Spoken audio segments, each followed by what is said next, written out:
ఓం జై శ్రీరామ్. చర్చ ప్రారంభంలో వసుంధర పైకి లేచి గురువుగారు, భక్తి యోగం అంటే భక్తి కూడా యోగ ప్రధానమై ఉంటుందని మీరు చెబుతున్నారు.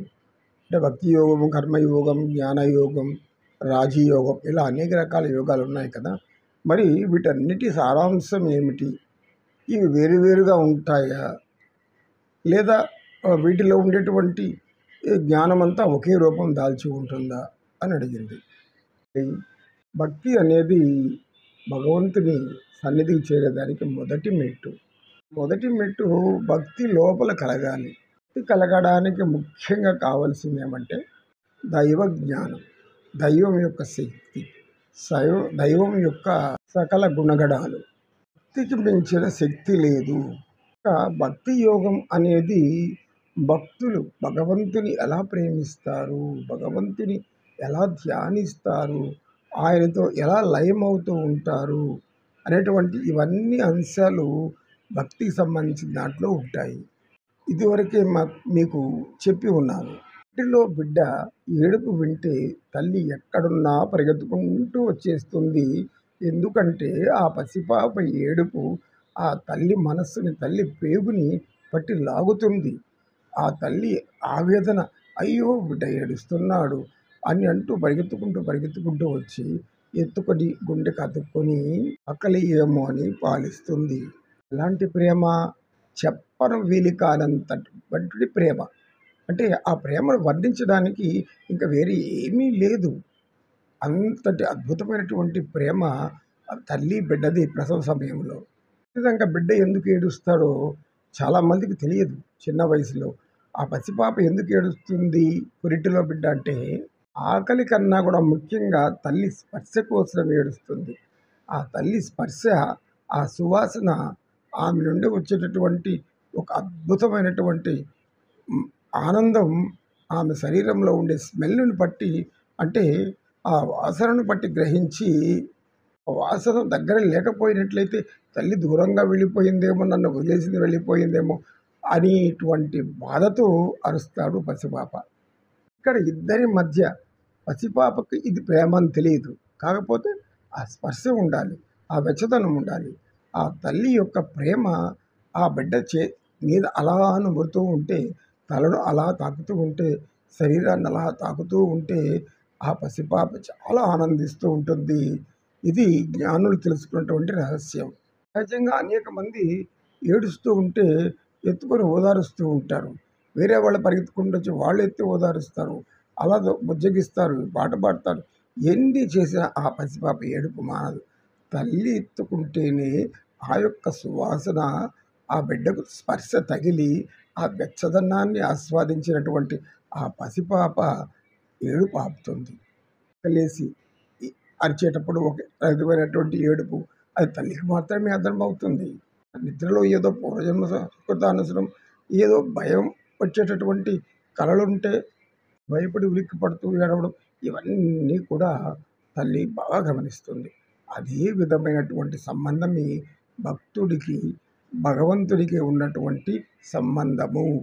అంటే ఇక్కడ భక్తి అనేది అమితమైనటువంటి ప్రేమ, కొలమానము లేనటువంటి ప్రేమ, కొలవడానికి వీలు లేదు ఆ ప్రేమ ఎంతది అని. ఉదాహరణగా మనం చెప్పుకున్నాం రాధాకృష్ణుల ప్రేమ, యశోదాకృష్ణుల ప్రేమ. భక్తుడు అనేవాడు భగవంతుని యొక్క స్పర్శ కోసం, ఆ భగవంతుని కరుణ కోసం, ప్రేమ కోసం, ఆ దివ్య సుందరమూర్తిని దర్శించడం కోసం ఆకార రూపంలో ఏర్పరచుకుని ఆ రూపాన్ని చూసి ఆనందిస్తూ పరవశిస్తూ సకల ఉపచారాలు చేస్తూ ఉంటాడు భక్తుడు. భక్తుడైనా, భక్తురాలైనా, స్త్రీ అయినా, పురుషుడైనా. అనగానే వారు ఇలాంటి అనుభవం మీకేదైనా ఉందా అని అడిగింది మందాకిని వెంటనే. ఇప్పుడు గురువు చిరునవ్వు నవ్వి, భక్తిని ఆనందించలేని వాడు భక్తుడు కాడు. భక్తి లోపల తప్పించేవాడు అసలు భక్తి అనేది లేనటువంటి వాడు. భక్తి అనేది భగవంతుడు చూసినప్పుడు, లేదా భగవంతుని పూజ చేస్తున్నప్పుడు, లేదా ఆలయాలకు వెళ్ళినప్పుడు, ఇలాంటప్పుడు మాత్రమే కలిగి మిగతా సమయాల్లో ఎటువంటి ఆలోచన లేకుండా భగవంతుని గురించి పూర్తి విషయాన్ని మర్చిపోయి ఈ విషయ వాసనలో పడి ఈ యొక్క నిత్య కర్మల్లో జీవిస్తూ తపిస్తూ ఈ కర్మలను అనుసరించి జీవిస్తూ ఉండేటువంటి గుణము భక్తి కాదు. భక్తుడు ఎలా ఉంటాడంటే ఉదయం లేవగానే కార్యక్రమాలు పరిశుభ్రత అంత అయిన తర్వాత స్నానం చేసిన తర్వాత వెంటనే దైవం ఇంట్లో ఉంటే పూజా మందిరంలో, సమీపంలో ఆలయం ఉంటే ఆలయంలో మందిని పూజిస్తాం. నన్ను అడిగావు కనుక నేను నీకు ఒక చిన్న విషయం చెప్తానమ్మా, కూడా వినండి. స్నానం చేసి ఆ యొక్క వస్త్రాన్ని చుట్టుకొని తోటలోకి వెళ్ళి అక్కడ ఉన్నటువంటి పూలు, తులసి మొక్క, తులసి ఆకులు కొన్ని తీసుకొని వచ్చిన తర్వాత పూజా మందిరంలో అక్కడ వెంకటేశ్వర స్వామి, పద్మావతి అమ్మ, లక్ష్మీదేవి రెండు పక్క పక్కనే ఉంటారు. సమయంలో ధ్యాస అంతా కూడా ఉన్నటువంటి సాకార స్వరూపాల మీద ఉంటుంది. ఏం చెలిస్తూ ఉంటుందో తెలుసా? ఉన్నప్పుడు ముందు తల్లికి పెట్టాలన్నా తండ్రికి పెట్టాలన్నా చూస్తాను. ఆయన పాదాలను చూపెడుతుంటాడు. నా పాదాలు ముక్కొని అమ్మ అభయహస్తం చూపెడుతుంది. నాకు ఏం చెప్తుంటాడు? నాకు పెట్టు పూలు, నన్ను అలంకరించు అంటాడు. నేనేంటంటానో తెలుసా? ఓయ్య స్వామి, నాకు తండ్రి అని గుర్తు చేసింది తల్లి. నా తల్లి ముందు ఆమెకే పూలు పెడతాను, తర్వాత నీకు పెడతా. నువ్వేం నా మీద కోపం చేసుకుంటే చేసుకో, నాకేమాత్రం బాధ లేదు. నేను మా తల్లికి పెట్టే నీకు పెడతానయ్యా అని అంటాను. నిన్న ఆయన చిరునవ్వు నవ్వుతూ చూస్తున్నట్లు అనిపిస్తుంది నాకు. అలాగే మీ తల్లికి పెట్టుకో ఆయన అన్నట్లు నాకు అనిపిస్తుంది.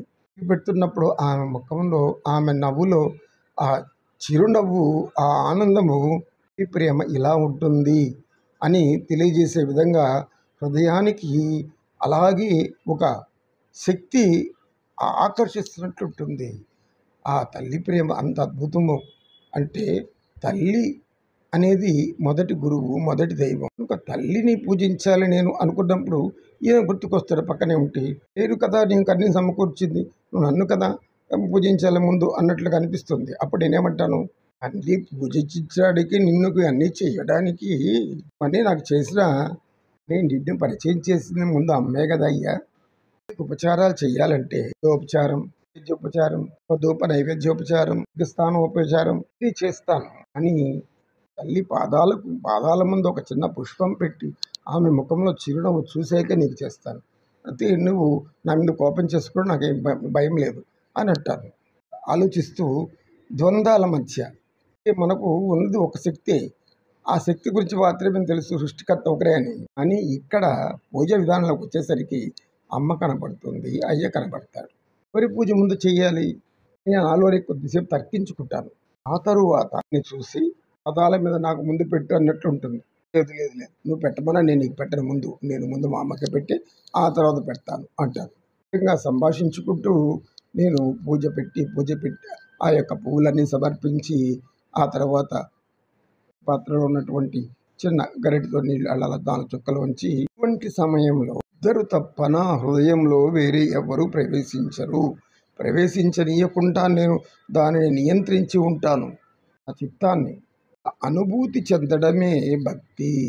భక్తికి జ్ఞానం అంత అవసరం లేదు. తల్లిదండ్రుల ప్రేమను తెలుసుకోవడానికి చదవాల్సిన పని లేదు. చూపే ప్రేమ అర్థం చేసుకుంటే అది చాలు. ఎంత తహతాలాడతారో మన యొక్క బాగు కోసం. వాళ్ళని అభివృద్ధి చెంది గొప్పగా చూడాలని వాళ్ళు తపిస్తూ ఉంటారు.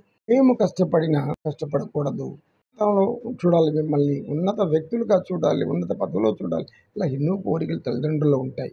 ఆలోచించి వారు ఎంతమంది ఉన్నారు ఈ రోజుల్లో. ఈ సత్యనిష్ఠుడు తెలియజేసి ఉంటుందమ్మ పూజ అంటే అని చెప్పి కాసంత విశ్రాంతి తీసుకుని మరలా చర్చించుకుందాం. ఓం సర్వే జనా సుఖినో భవంతు, సమస్త సన్మంగళాని సంతు. ఓం శాంతి శాంతి శాంతి. ఏతత్ సర్వం శ్రీకృష్ణార్పణమస్తు. ఓం తత్సత్.